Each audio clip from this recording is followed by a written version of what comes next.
আসসালামু আলাইকুম। কেমন আছেন আপনারা? আপনাদের জন্য ভিডিও করতে চলে আসছি আবার। এখন ফসল আবাদি যে হচ্ছে মাঠে ঘাটে, এত সুন্দর লাগে গ্রাম দেখতে। ভিডিও করতে চলে আসছি। সংসারের যত কাজ তাড়াতাড়ি কমপ্লিট করছি আপনাদের জন্য ভিডিও বানানোর জন্য। ভিডিও কি দিব, রিলস কি আপলোড করব, লং ভিডিও কিভাবে পোস্ট করব, এগুলো চিন্তা করতে করতেই সময় আমাদের অনেক চলে যায়। তো চিন্তা না করে ভিডিও করতে আসছি। ভিডিও করতে এসেও আনইজি ফিল হয়। ক্যামেরাতে ধরবো, মানুষ কি বলবে, কে কি বলবো, এসব মাথায় আসে। সব কিছু ওভারকাম করে আপনাদের জন্য ভিডিও করতে আসছি। আমার পিছনের দৃশ্যটা দেখেন, কত সুন্দর।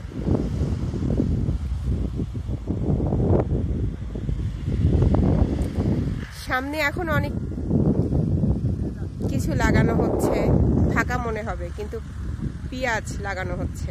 আমাদের যেটা এখন গৃহিণীদের জন্য সবচেয়ে মূল্যবান জিনিস পেঁয়াজ।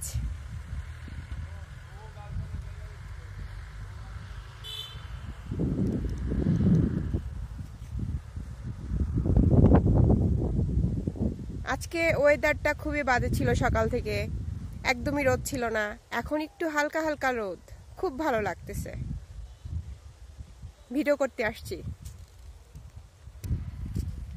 এবং গল্প করব আপনাদের সাথে। এই ভিডিও বানাতে এসে ছবি আপলোড করাতে অনেক মানুষের অনেক সমস্যা।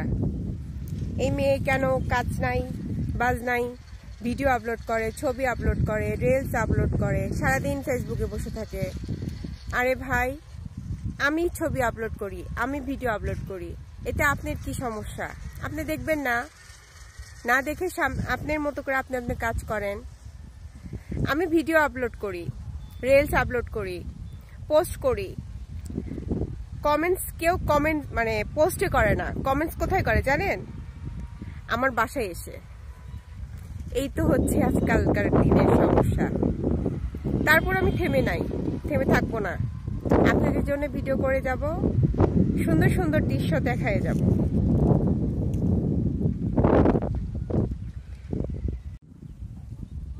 যে কোনো কাজ শুরু করার পর মাঝপথে থেমে যাওয়া যাবে না।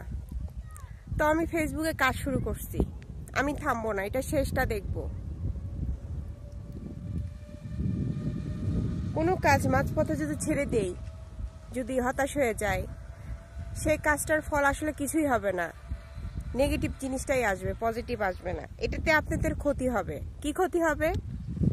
আপনি দ্বিতীয় কোনো কাজ করার আগে 100 বার চিন্তা করবেন, ভাববেন যে কাজটা ঠিক হলো কি হলো না, কি করব না।